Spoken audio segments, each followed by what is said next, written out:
Bonjour et bienvenue sur ma chaîne YouTube. Aujourd'hui, nous allons parler du matériel nécessaire pour débuter en menuiserie. Nous allons commencer par l'outillage à main. Et en premier, on va parler des marteaux. Alors, les marteaux, qu'est-ce qu'il nous faut?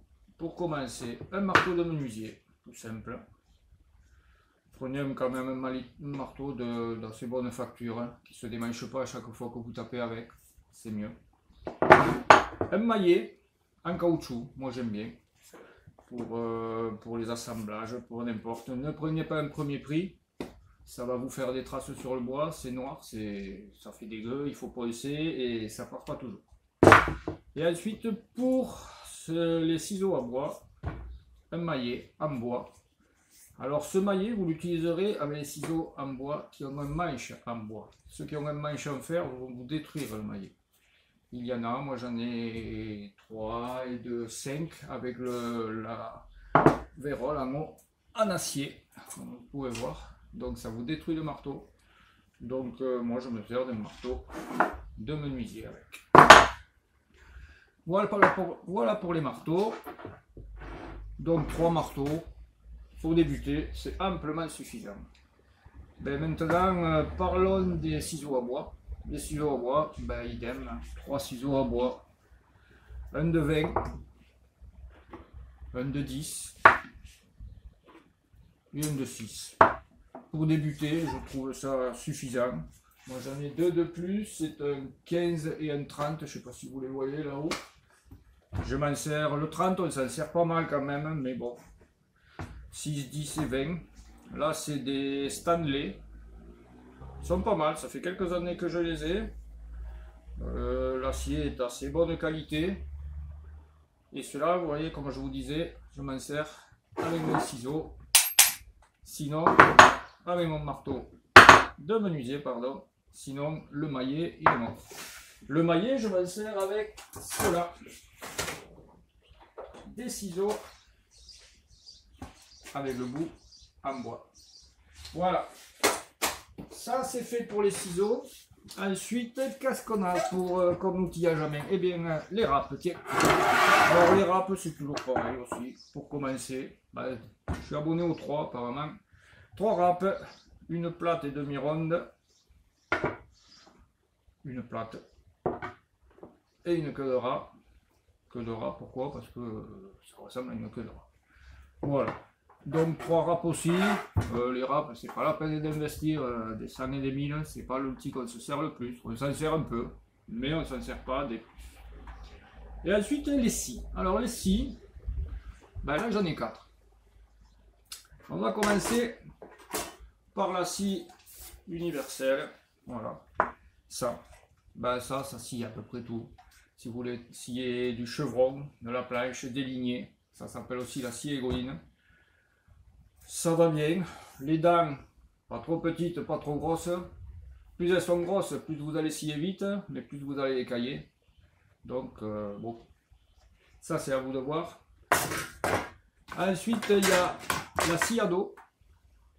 Voilà, la scie à dos. Pourquoi à dos? Parce que il y a un dos.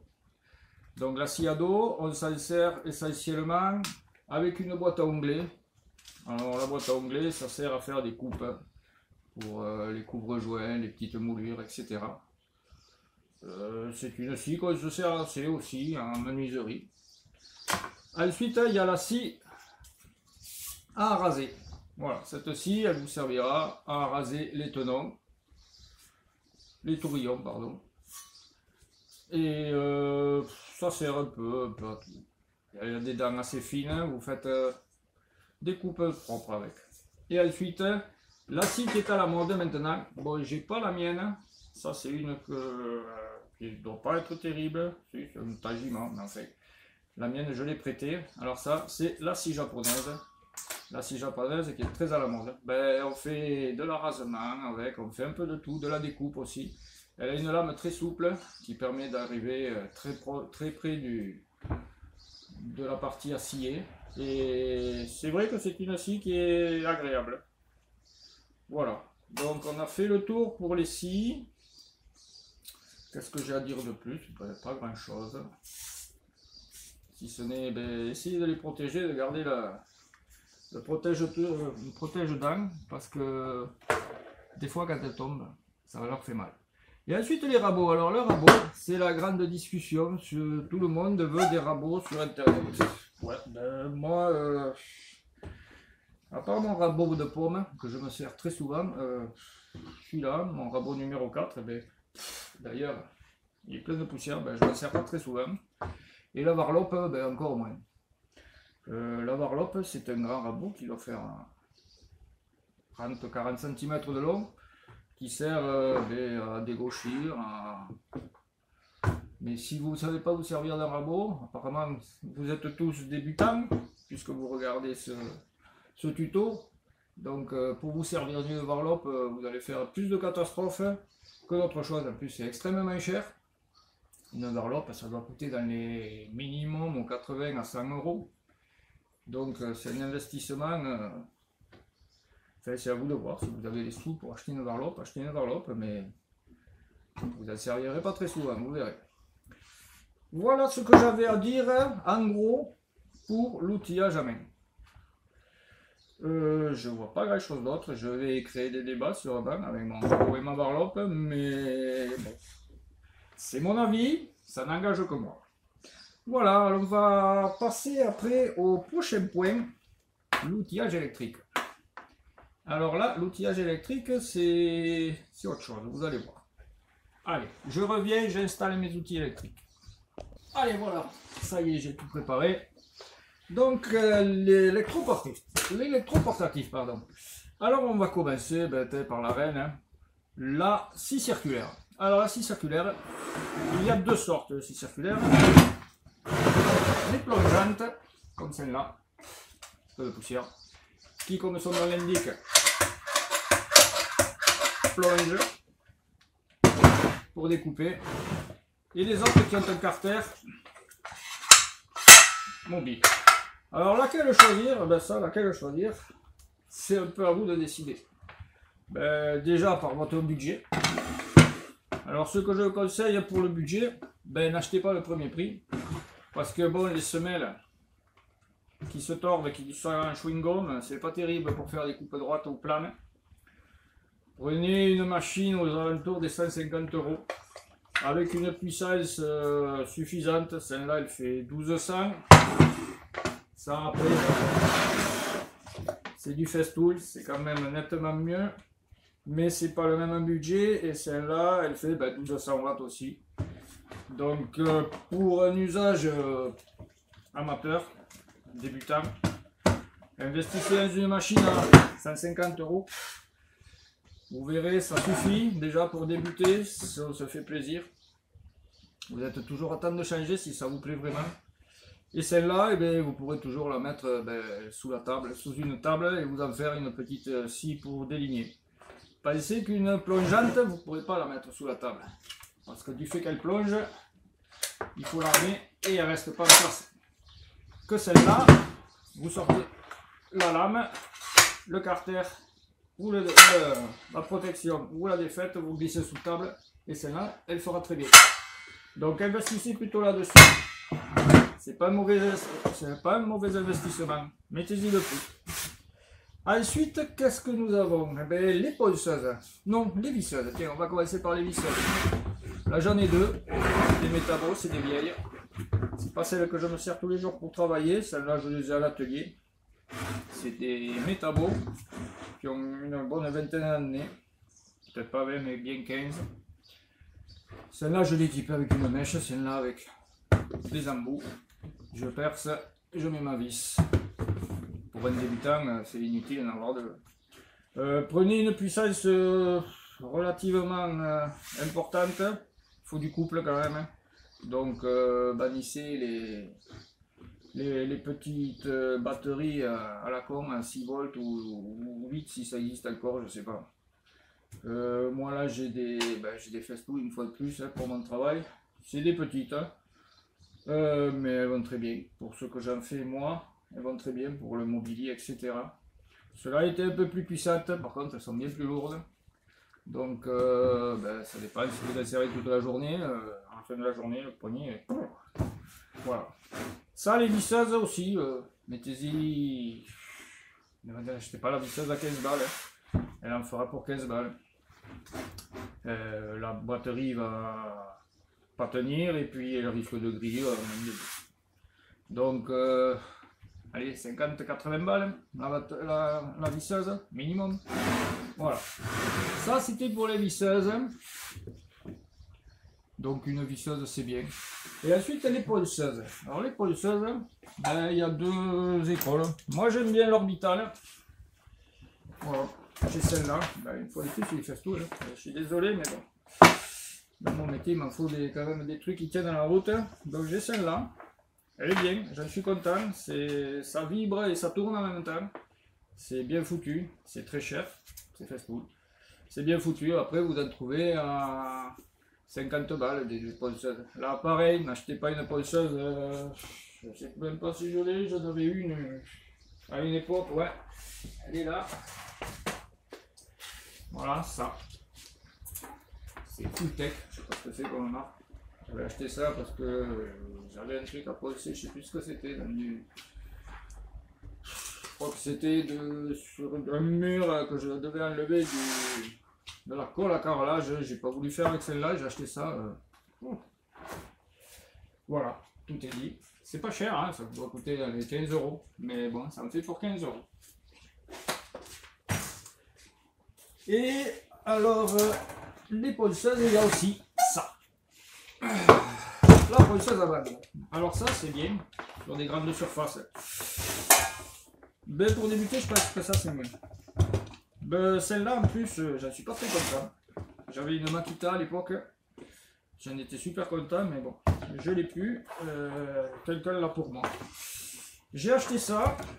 Ben, bon. Ça, c'est une marque. Hein. Je la citerai pas parce que bon, je vais pas leur faire de la mauvaise pub, j'ai rien contre eux. Mais je suis pas très content. Voilà, donc pour débuter, allez va, une ordi. Ça sera très bien. Et ensuite, hop, je reviens devant la caméra. Et ensuite, celle que je dirais être la reine de l'atelier, celle qui fait peur à tout le monde, c'est la défonceuse. Alors la défonceuse, bon, je ne vous ai pas sorti ma Festool. Elle est là-bas aussi. J'ai pas toute la collection, mais en fait, bon. C'est une Holzer. C'est du bon matos. Alors pourquoi ça fait peur? Parce que c'est une machine qui fait quand même beaucoup de bruit, qui tourne à... Celle-là, elle doit tourner à maximum ouais, 25 000 tours minute. C'est pas le genre d'engin où on met les doigts au milieu. Bon, aucune d'ailleurs. Enfin, ça fait du bruit, ça fait de la poussière.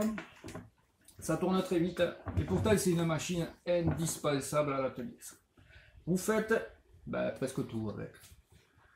Vous arrasez, vous faites des petites moulures, je sais pas si on la voit, ma fraise, hop, vous voyez, là, hop, vous faites un petit quart de rond, vous pouvez même un petit chanfrein avec le quart de rond, hop là, c'est des super machines. D'ailleurs celle-là, elle tient parce que celle-là elle est assez vieille. Donc ça, c'est pareil. N'achetez pas un premier prix, ça servira à rien, vous allez avoir une grosse merde. Ça fait beaucoup de poussière, donc les moteurs ils morflent. Si c'est pas des machines de bonne facture, on va dire encore une fois, vous allez faire du travail de merde.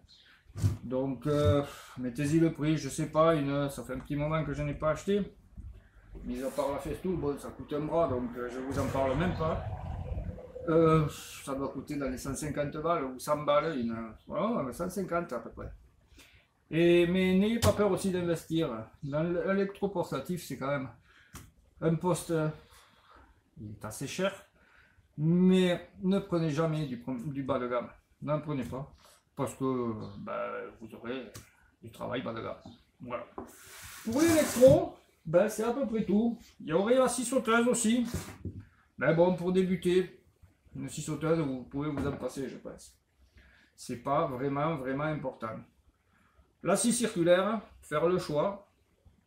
Plongeante ou normale avec un carter qui s'ouvre et qui se ferme. Visseuse, ça c'est top quand même la visseuse parce que le tournevis. Une ponceuse, prenez une Orbital pour débuter. Déjà c'est moins cher. Ça vous fera du bon boulot. Et surtout, investissez dans une bonne défausseuse. Celle-là, pareil. Vous prenez une milieu de gamme. Quand vous développerez ou vous vous intéresserez davantage, que vous prendrez une machine de meilleure qualité. Celle-là, sous table, et ça vous fait une petite toupie. Voilà. Pour ça, pour l'électro, je pense que c'est tout. Donc maintenant, on va parler de tout ce qui est consommable, traçage. Donc je vais tout mettre en place et je reviens vers vous. Allez, c'est reparti. Alors on va parler du traçage maintenant. Alors le traçage, qu'est-ce qu'il nous faut pour tracer? Déjà, il nous faut un crayon. Voilà, un crayon tout con. N'importe quel fera affaire. Là, j'ai trouvé ça sur dans un magasin de bricolage. Pourtant, je ne suis pas trop pour, mais j'y vais aussi. Hein. C'est pas mal. C'est voilà.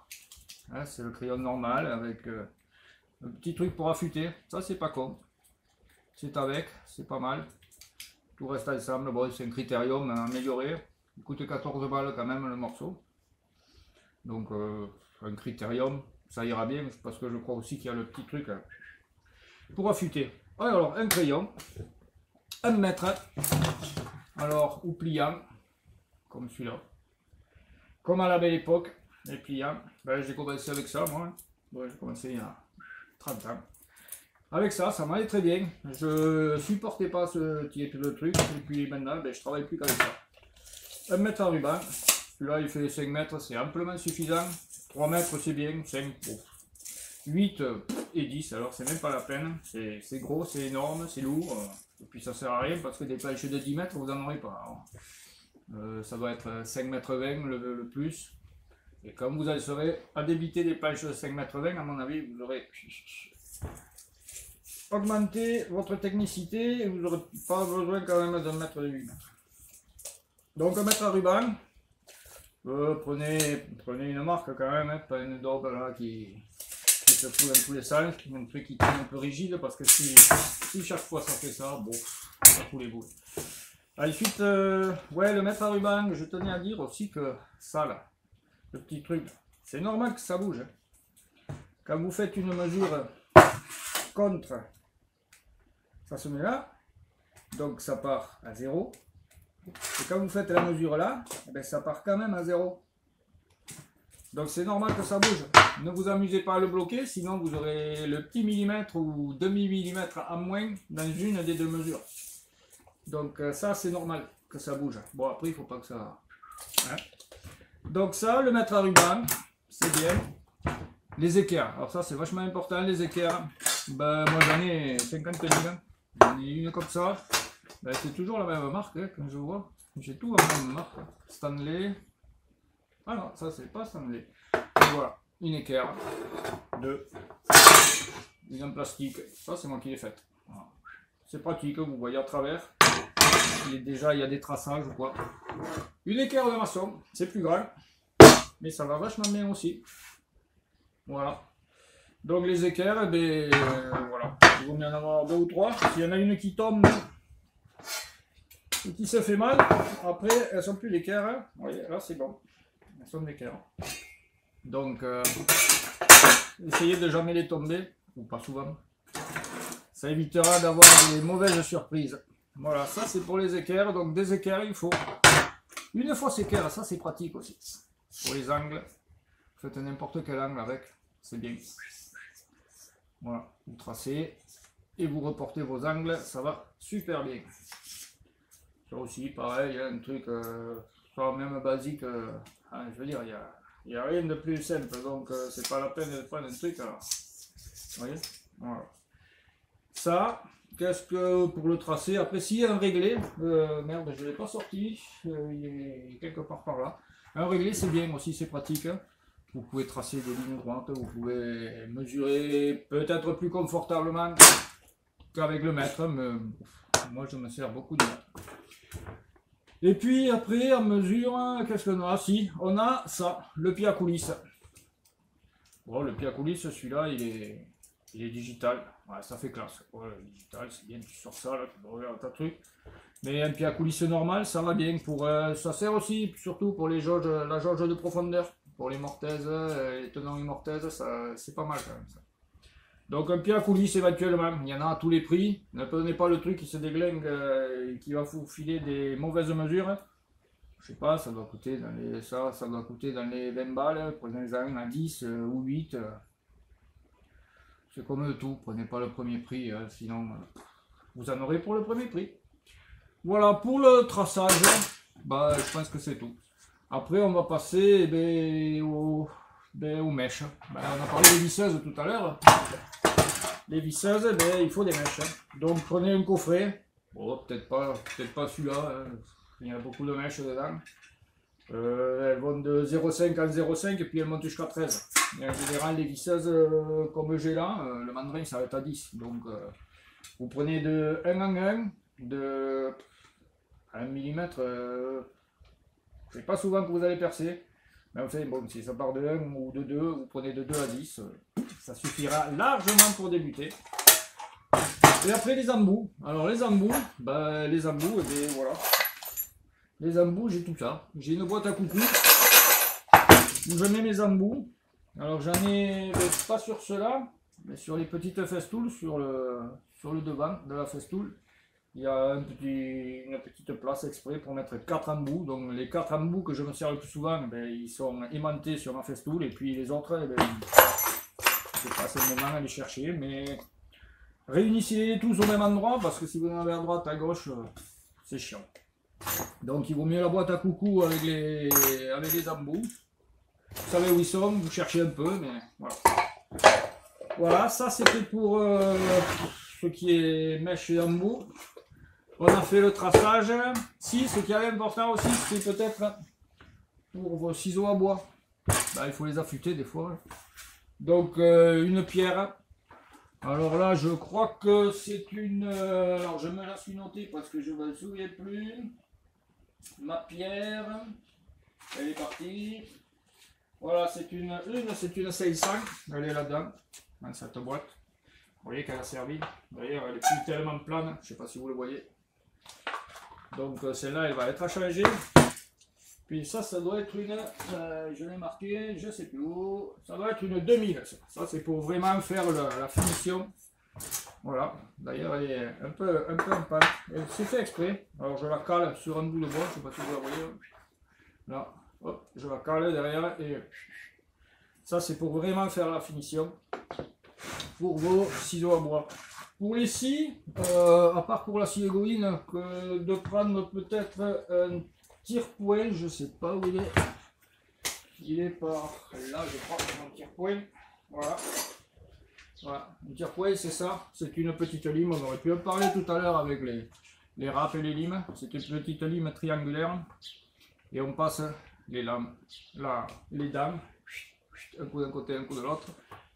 Et bon, sur celle-là, de scie égoïne que je vous ai présenté tout à l'heure, les dents sont petites. Et sur certains qui sont un peu plus grosses, il faut avoyer, ça s'appelle avoyer la lame, c'est-à-dire mettre les dents d'un côté et de l'autre. Pour que quand vous faites votre trait de scie, la lame ne se coince pas. Donc ça c'est un peu plus technique, hein. Au prix des scies égoïnes, quand elles ne taillent plus, vous allez servir pour scier du placo ou ce que vous voulez, et vous en achetez une autre. Ne vous emmerdez pas, ça sert à rien.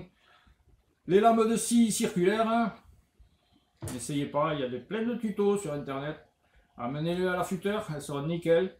Parce que si vous avez des pastilles de tungstène sur vos lames pour les affûter, donc moi je m'emmerde pas à l'affûtage. Ça coûte je sais pas 12 € je crois l'affûtage, mais votre lame elle est comme neuve. Ça aussi, n'attendez pas que ça soit une racègue pour l'amener, parce que vous allez faire du travail dégueulasse. La lame ça va chauffer, la lame elle va se tordre, comme pour les lames de scie sauteuse, c'est pareil, n'attendez pas qu'il n'y ait plus de dents pour la changer.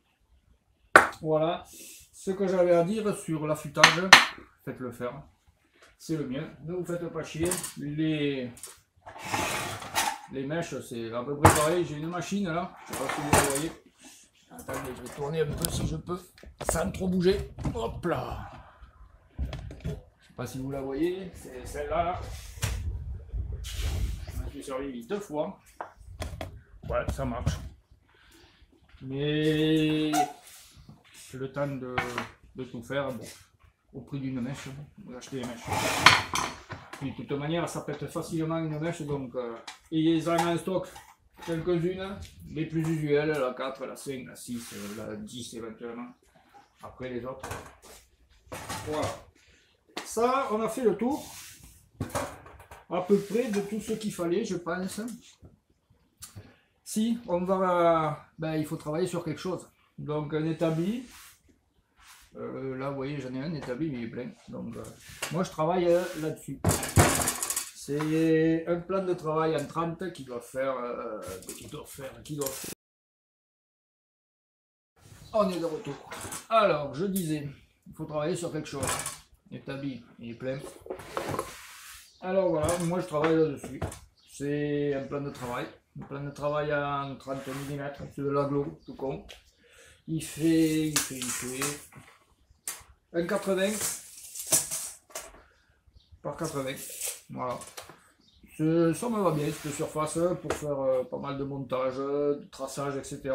C'est sur 2 tréteaux bien balèzes qui sont très vieux. Ils devaient être à mon grand-père, je pense, ces tréteaux. Donc, c'est assez vieux. C'est bien. C'est bien. Et au moins, je peux naviguer tout le tour. Je peux le pousser. Je mets mes machines. J'avance ma dégo, aussi. Je sais pas si vous les voyez là, non. Bon. Bref, j'avance tout ça et c'est assez mouvant, on va dire. Tout peut bouger et ça gêne quand même moins. Voilà pour l'établi, ce que j'avais à dire, c'est-à-dire pas grand-chose. Hein. Il faut travailler sur quelque chose, donc on ne travaille pas par terre. C'est bien de travailler sur un truc à peu près à hauteur aussi. Voilà, je suis assis pour la vidéo, mais d'habitude je travaille. Donc là il y a 90 à peu près, ça va être. Ouais, hauteur plan de travail, 90, ça va bien, c'est bien. On n'est pas trop comme ça, et ça va bien. Et ensuite, on va revenir à autre chose, c'est l'endroit où travailler. Eh bien, pour travailler, il faut un endroit. Donc il y a le jardin avec les outils dans la cabane derrière, là-bas. Les outils avec l'humidité, surtout les portatifs. C'est peut-être pas recommandé. Et puis travailler dans le jardin, quand il fait froid, tu iras faire des collages. Quand il y a du vent, tu iras mettre un coup de lasure, un coup de vernis ou même faire une laque. Alors là, c'est même pas la peine. Quand il pleut, tu restes dedans. Donc le jardin, oui, si pour faire du montage, un gros montage, que tu peux pas faire dans l'atelier ou qu'on peut pas faire dans l'atelier, oui, ça ouais, pourquoi pas. Après il y a le balcon, le balcon il est pareil que le jardin. C'est dehors, il y a les voisins, à droite, à gauche, en haut, en bas. Quand papy fait la sieste, que le bébé à côté aussi fait la sieste, les voisins. Et puis après, il reste la pièce dédiée. La pièce dédiée dans l'appartement ou la maison, une pièce c'est 9 mètres carrés. C'est pas bien grand, il faut qu'elle soit dédiée, sinon s'il faut tout ranger là, c'est chaque fois que vous avez fini, s'il vous faut tout ranger, c'est pas top. Et une pièce dans la maison, ouais, 9 mètres carrés, il va falloir des petites machines. Hein. 9 mètres carrés, ça veut dire 3 par 3 en gros. Donc si vous décidez de déligner un bout de bois, il y a la machine au milieu qui fait un minimum 60 cm. Donc il vous reste tout juste 1m20, 1m30 d'un côté, 1m20 de l'autre, et puis vous butez de chaque côté. Donc là, 3 mètres, c'est léger. Le mieux, c'est le garage. Un garage, c'est bien, ou alors un truc un peu plus grand, comme moi, j'ai la chance d'avoir. Bon, ça, tout le monde n'a pas la chance de l'avoir.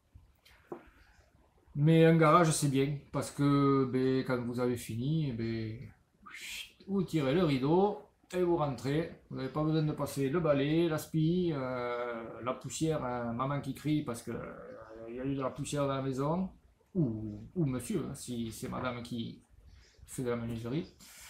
Donc ouais, le conseil c'est le garage, ou en tout cas une pièce dédiée, pour pas avoir à ranger à chaque fois que vous avez fini. Si vous faites des collages pour ranger, c'est la merde. Hein. Vous les mettez où votre collage pendant qu'il sèche? Donc voilà. C'est tout ce que j'avais à peu près à dire sur le lieu de travail. Et ensuite, il y a peut-être aussi à parler de où s'approvisionner. Alors moi, je ne suis pas tellement pour les grades de surface. Ben, je ne vais pas me faire des copains, mais bon. Je ne suis pas pour les grades de surface parce que c'est cher. Il n'y a pas forcément le conseil. Moi, la quincaillerie, je me sers à côté là. Il est à 20 mètres, 30 mètres mon quincailler. J'ai des prix corrects. Bon, j'ai des prix artisans. Mais ce matin, c'est simple, ce matin, je ne sais plus. Par curiosité, je suis passé devant une enseigne de bricolage. Celle qui a le nom qui commence comme la bestiole là, qui fait des barrages dans les ruisseaux. L'ancienne bleu et jaune. J'y suis passé, je me suis arrêté et j'ai regardé hier, parce que hier, là-bas, je ne sais pas si vous les voyez, non, il y a des vis. Je suis allé chercher des vis là chez mon quincailler que j'ai payé la boîte de je sais pas combien, c'est des 5,70. Alors hop, je vais vous tourner la caméra et je vais aller jusque là-bas. Les vis que j'ai acheté hier, elles sont là. C'est des 5,70. Je reviens vers vous. C'est des 5,70. Il y en a 200 dans la boîte. Et j'ai payé la boîte. C'était 13,50 €. Ce matin, je me suis arrêté là, à cette grande surface. Et j'ai regardé les prix. Alors, le blister, vous en mettez. Il est comme ça. Comme ça. J'ai même pourri. Si on en met 20, c'est tout. Il est à 3,90 €. 4 €. Et la boîte, ils la vendent 14,70 € les 100. Donc, vous avez vite fait le calcul. Même si vous avez besoin de 20 ou 30 vis, si vous vous intéressez à la menuiserie, les 200 les 170 qui vous restent, vous en servirez forcément un jour. Donc, à mon avis, pour le conseil, même pour le conseil, pour de la colle et n'importe quoi, allez chez un quincailler. Ils seront toujours très agréablement surpris. Je suis en train de m'apercevoir que j'ai pas branché le micro. Alors j'espère que ça va marcher. Super, c'est bien la vidéo. Ouais, surtout les premières. Bon bref, je continue, on verra bien si ça marche ou pas. C'est la 3e fois que je la refais celle-là. Donc ouais, je disais les quincaillers, s'ils sont de bons conseils, allez-y. C'est des petites boîtes, elles méritent de travailler aussi. Le bois. Alors le bois, le bois, pareil. Le bois, je m'y suis arrêté là aussi, là, ce matin, j'en ai profité pour regarder. Chez mon fournisseur, un contreplaqué de 5, là, comme j'ai là une plaque qui fait, je sais pas, 2,50 par 122, je crois. J'ai dû la payer entre 14 et 16 €. Et là, ce matin, j'ai regardé la plaque, pareil, de 50 par 122, elle est à 20,58 €. Ah, il n'y a pas grand chose. Par contre, si vous prenez celles qui sont déjà débitées, j'en ai pris une, j'ai pris le prix de une que j'ai multiplié par le prix d'une plaque, 1 mètre par 0,50. Oui, 50 par 1 mètre. Au prix d'une plaque, elle vous revient à 40,50 €, soit pas loin des 3 fois le prix de la mienne. Et si vous faites faire des découpes, alors là, c'est 33,24 €. Donc, pareil, il vaut mieux que vous ayez quelques chutes. Bon, si vous pouvez les stocker, c'est toujours pareil. Si vous avez une pièce de 9 mètres carrés, ne stockez pas les chutes. Hein. Donc, allez acheter votre matériel chez la grande surface. Sinon, pareil, pour le conseil, les essences de bois, les qualités des panneaux, etc. Allez chez un fournisseur. Pas ceux qui sont de très bons conseils, c'est des pros aussi.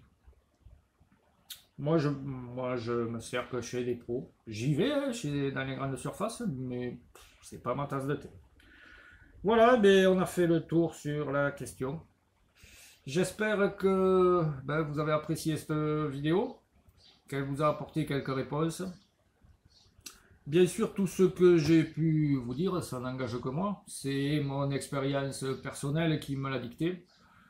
Ça fait quand même une trentaine d'années que je suis dans le boulot, donc je dis pas que je sais tout, mais j'en connais un peu.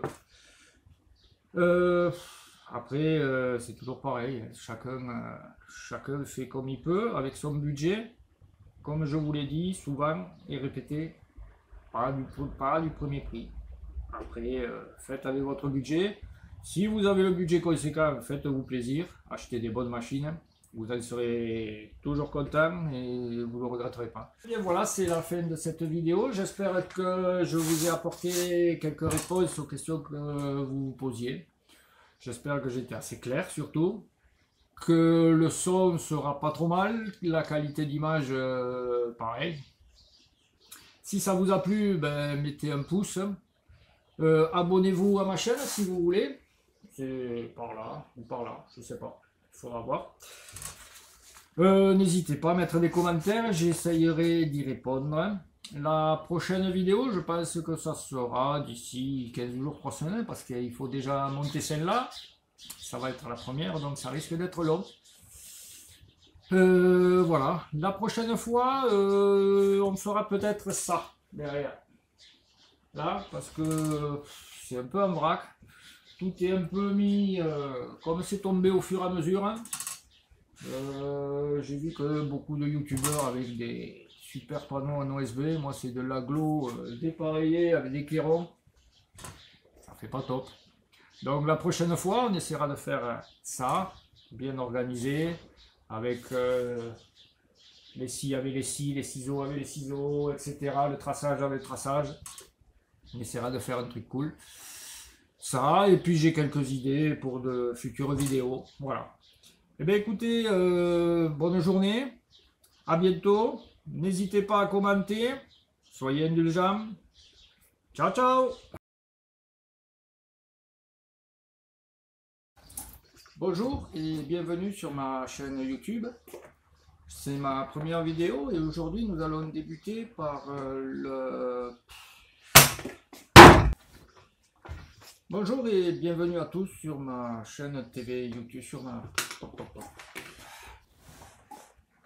Bonjour et bienvenue sur ma chaîne YouTube. Putain, c'est pas vrai, maintenant le matériel le plus courant, le marteau, les ciseaux à bras. Oh. Alors tout d'abord, nous allons commencer par le plus, comment dire, le moins cher. Il va vous tracer, il va faire des traces sur le bois quand vous allez taper. C'est nul, c'est nul. Allez, c'est reparti. Donc, je vous disais, je sais plus ce que je vous disais.